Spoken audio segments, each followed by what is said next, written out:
socorro bem presente na angústia, pelo que não temeremos, ainda que a terra se mude, e ainda que os montes se transportem para o meio dos mares, ainda que as águas rujam e se perturbem, ainda que os montes se abalem pela sua braveza, há um rio cujas correntes alegram a cidade de Deus, o santuário das moradas do Altíssimo. Deus está no meio dela, não será abalada. Deus a ajudará ao romper da manhã. As nações se embravecem, os reinos se movem. Ele levanta sua voz e a terra se derrete. O Senhor dos exércitos está conosco. O Deus de Jacó é o nosso refúgio. Vinde, contemplai as obras do Senhor, as desolações que Ele tem feito na terra. Ele faz cessar as guerras até o fim da terra, quebra o arco e corta a lança, queima os carros no fogo. Aquietai-vos e sabei que eu sou Deus. Serei exaltado entre as nações, serei exaltado sobre a terra. O Senhor dos exércitos está conosco. O Deus de Jacó é o nosso refúgio. Deus amado, como careço da tua graça, da tua unção, da ousadia do teu espírito, da clareza para transmitir a tua palavra nesta manhã. Fala conosco. Em nome de Jesus, amém.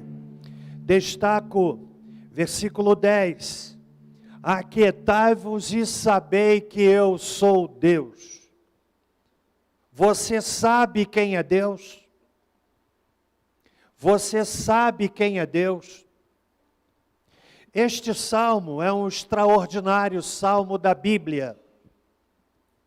E um dos mais belos hinos do cancioneiro evangélico, histórico, foi composto baseado no Salmo 46. E eu me refiro ao hino escrito por Martinho Lutero, no século XVI, intitulado Castelo Forte.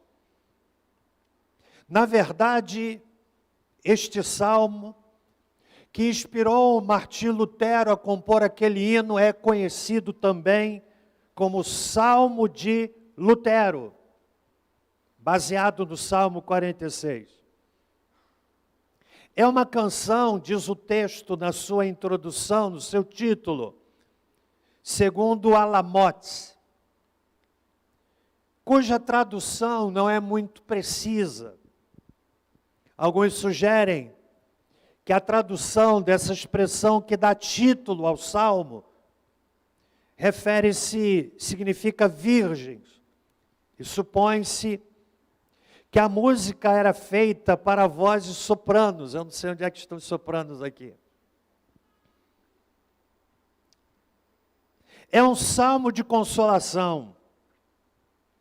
Israel estava em grande perigo e precisava confiar na segurança do cuidado de Deus.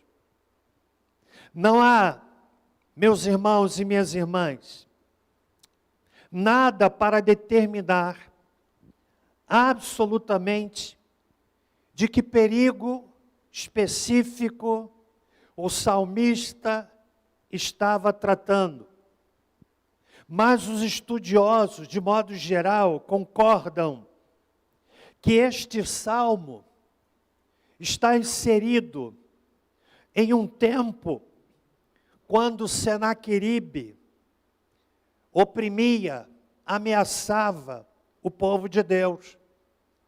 Isaías 36 e 37 relatam esse episódio. E aqui, no Salmo 46, não é o salmista falando sobre Deus, embora ele o faça, mas é o próprio Deus falando de si mesmo. aquietai-vos e sabei que eu sou Deus. Meus irmãos e minhas irmãs, há uma relação de causa e efeito. O efeito é aquietai-vos. A causa, sabei que eu sou Deus. E quem compreende efetivamente quem é Deus, é naturalmente levado ao efeito aqui descrito. Aquietai-vos, aquietai-vos, aquietai-vos. Há dois tipos de conhecimentos. Há o conhecimento teórico e há o conhecimento empírico. O conhecimento teórico é aquele que nos permite conhecer muito sobre Deus. Quem se dedica à teologia o faz, entre outras razões, para conhecer sobre Deus. Há hoje cursos de teologia em universidades seculares que tratam a teologia como uma mera expressão da ciência. Há meses atrás, Débora e eu estávamos lá na primeira igreja batista de Niterói. Pastor José Laurindo, filho. E no seu gabinete ele disse a mim e a Débora, ele estudou alguns anos na Inglaterra. Ele disse assim: Pastor Celso, uma das professoras de teologia que eu tinha lá na universidade, ela não acreditava em Deus. Aliás, ela não acredita em Deus. Escreveu sobre Deus. Ele foi lá na sua estante e tirou um livro maçudo, um livro espesso, escrito por uma professora de teologia que não acreditava em Deus. Sabe o que é isso? É o que é o conhecimento teórico. É o conhecimento de quem busca compreender, do ponto de vista filosófico, quem é Deus.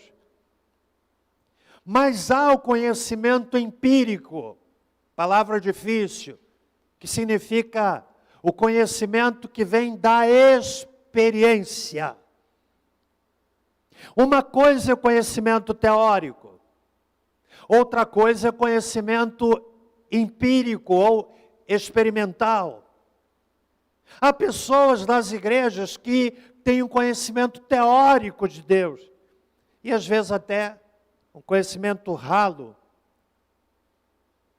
Mas há aqueles, e esse é o desafio, que querem conhecer Deus do ponto de vista experimental, empírico.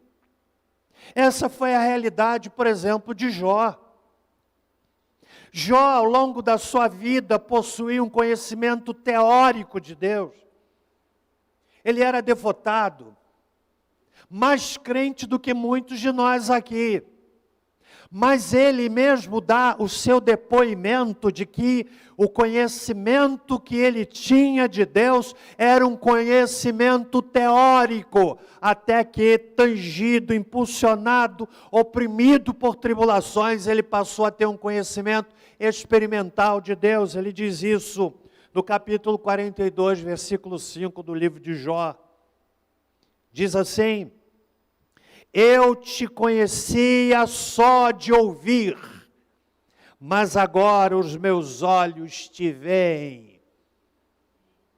Eu te conhecia só de ouvir. Há quantos que talvez nesta congregação se associem a Jó, tem um conhecimento só de ouvir, mas precisam ter um conhecimento experimental. Mas agora teus olhos, te veem os meus olhos. Foi a tribulação, a dor e a tribulação que fizeram Jó sair do conhecimento teórico e entrar no conhecimento experimental. Conhecer quem é Deus define tudo na vida. Saber quem é Deus define a nossa dedicação. Saber quem é Deus define a nossa segurança. Saber quem é Deus define a nossa certeza. A palavra de Deus nos desafia e nos convida, como o próprio Senhor faz no texto do Salmo 46, nós somos desafiados a sabermos quem é Deus. Sabei que eu sou Deus, diz a palavra.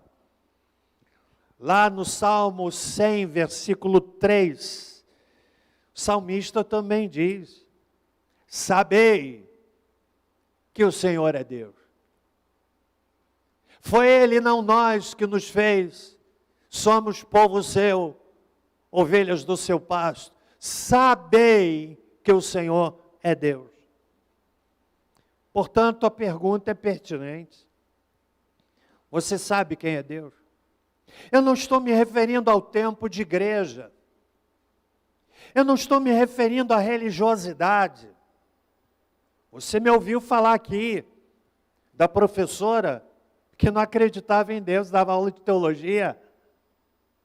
O que eu quero nessa manhã, à luz do texto, eu vou extrair do texto os elementos, argumentos da nossa fala, é no intuito de levar você, meu irmão querido, neste domingo de ceia, a conhecer quem é Deus.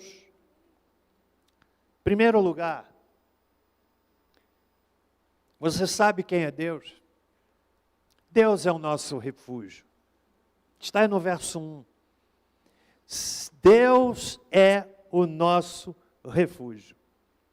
Refúgio é lugar para onde nós corremos em tempos de perigo.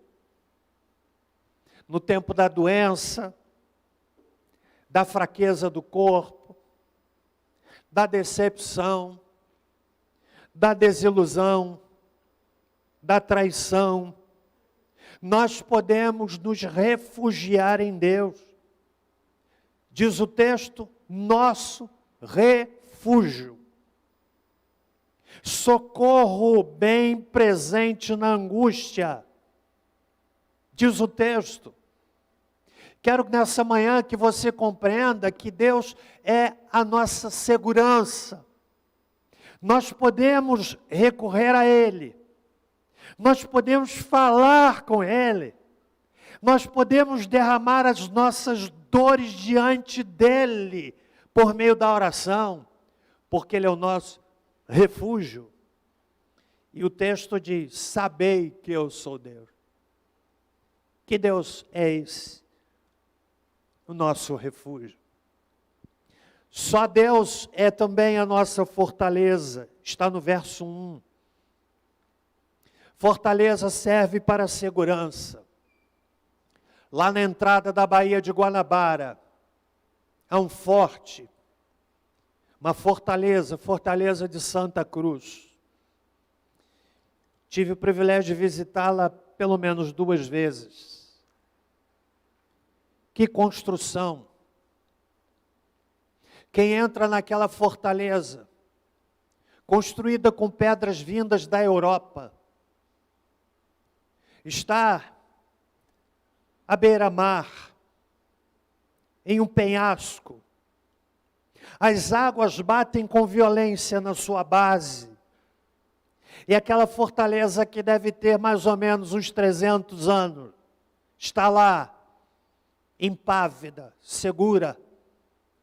Quem olha e vê as ondas espumando, das águas que se chocam com a rocha,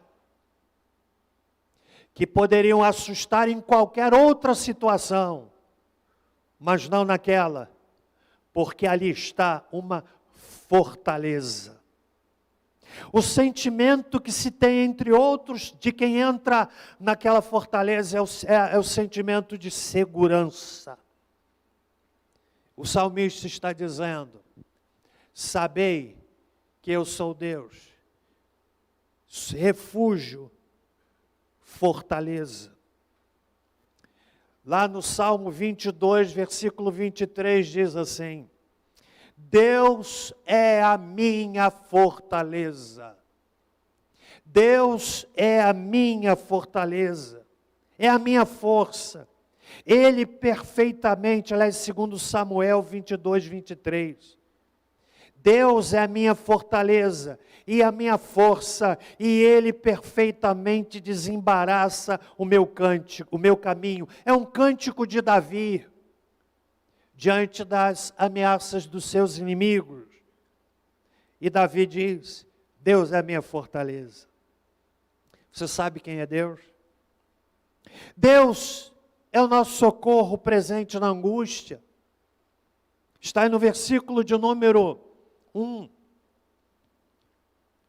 A palavra hebraica que traduz aqui a ideia de socorro presente, significa literalmente um socorro muito encontrado, não longe para ser procurado. Significa um socorro que está perto, não é difícil de ser encontrado. Ele é tudo o que Ele promete e tudo o que nós precisamos. Por isso o Senhor Deus diz, sabei que eu sou Deus. E quem descobre isso, é naturalmente levado a aquietar o seu coração.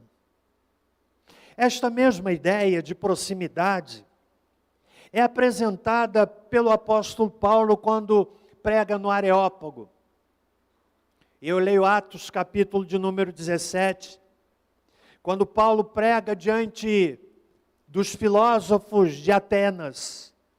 Ele prega um extraordinário sermão, e lá no versículo 26, falando de Deus, ele diz, e de um só homem fez Deus todas as raças humanas, a fim de que povoassem a terra, havendo determinado previamente as épocas e os lugares exatos onde deveriam habitar. No verso 27, Deus assim procedeu para que a humanidade o buscasse e provavelmente, como que tateando, o pudesse encontrar, ainda que de fato não esteja distante de cada um de nós. Socorro presente. Socorro presente. Lá no seu momento de desespero, meu irmão, firme-se nesta palavra que o próprio Deus nos dá. Sabei que eu sou Deus. Deus também é o nosso ajudador.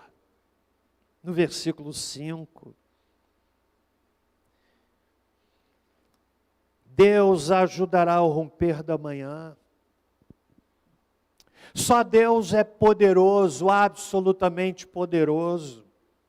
Essa expressão que aparece aí no versículo de número 7 e também no versículo 11, dizem assim, o Senhor dos exércitos está conosco.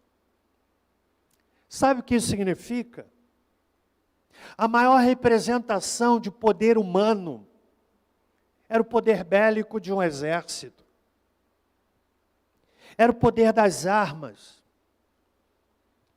E o salmista está dizendo que alguém acima da maior expressão de poder humano, que é o Senhor dos exércitos, que nos desafia e nos convida, dizendo, sabei que eu sou Deus. Esta é a razão de toda a nossa segurança.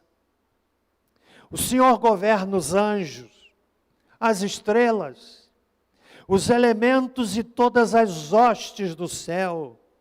E o céu dos céus está sob o seu domínio.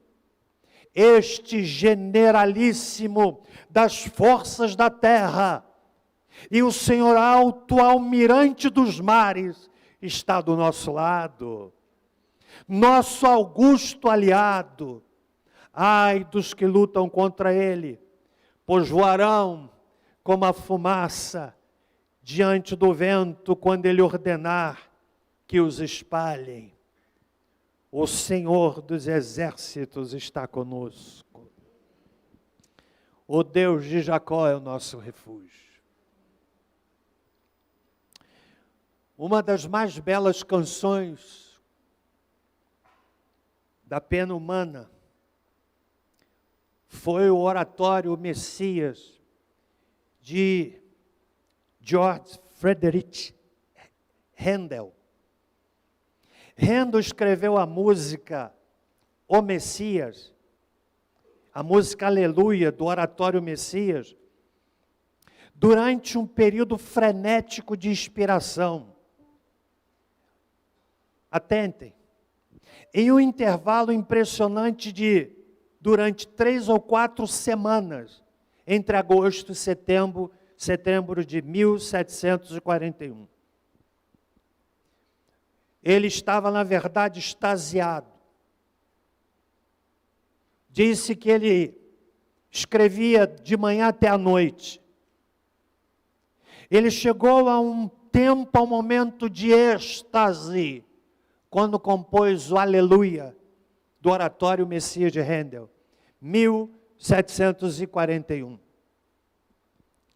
2 anos depois, no ano de 1743, mais exatamente, no dia 23 de março daquele ano, ele foi se apresentar ou apresentar a sua canção em solo britânico,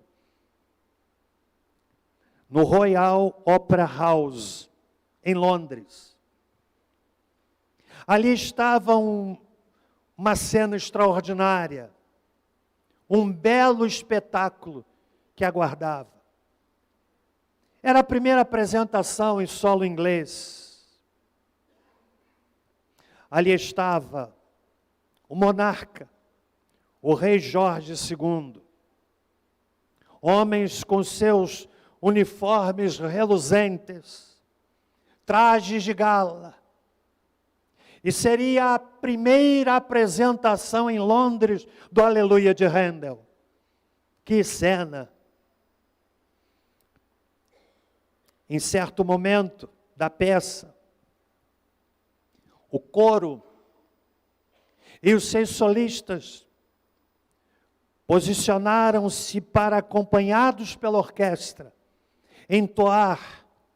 entoarem o final da segunda parte do oratório, o conhecidíssimo Aleluia.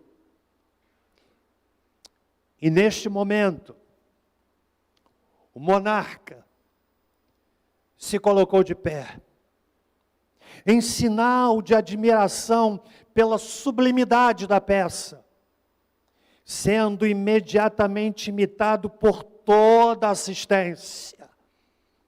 E esta atitude do rei Jorge II se tornou uma tradição para os ingleses, quando ouvem o Aleluia de Handel, de uma letra pequena, curta, que diz assim: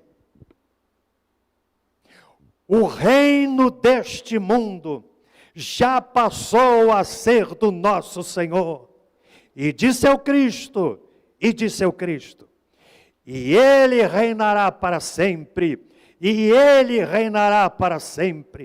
Rei dos reis, para sempre e sempre, aleluia, aleluia, e grande Senhor, para sempre e sempre, Rei dos reis, para sempre e sempre, aleluia, aleluia, e grande Senhor, para sempre e sempre, aleluia, aleluia, e grande Senhor, para sempre e sempre, aleluia, aleluia, aleluia, aleluia, aleluia. E fez-se um silêncio.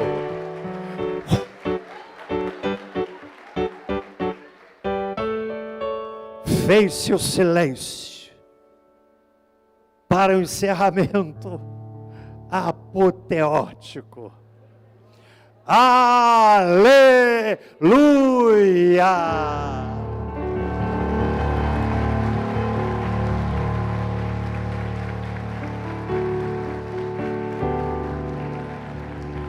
Sabei que eu sou Deus. Pensa nessa cena, eu estava cantando aqui, irmãos, citando que estava arrepiado. Que letra simples. Exaltando o Deus Todo-Poderoso. Esse é o meu Deus, é o seu Deus. Que a gente pode chamar de Abba Pai. Você sabe o que é Abba Pai? Paizinho.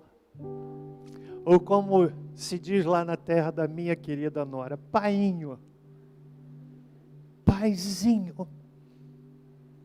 Este Deus poderoso que nos diz assim: aquietai-vos,